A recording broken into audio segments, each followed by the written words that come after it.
Po'ni ochiqchasiga semiz deb kamsitgan shaxs ikkita. Biri Taylung, ikkinchisi Shifu.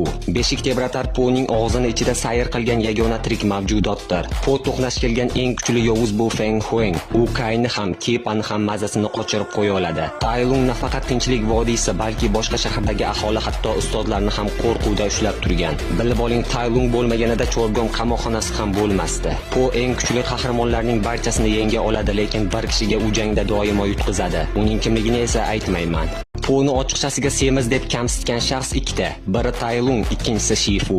Beshik tebratar Po'ning og'zini ichida sayr qilgan yagona tirik mavjudotdir. Po to'qnash kelgan eng kuchli yovuz bu Feng Huang. U Kayni ham, Kepani ham mazasini qochirib qo'ya oladi. Taylung nafaqat Tinchlik vodiysi, balki boshqa shahardagi aholi hatto ustozlarni ham qo'rquvda ushlab turgan. Bilib oling, Taylung bo'lmaganida Cho'rgon qamoqxonasi ham bo'lmasdi. Po eng kuchli qahramonlarning barchasini yenga oladi, lekin bir kishiga u jangda doimo yutqizadi. Uning kimligini esa aytmayman.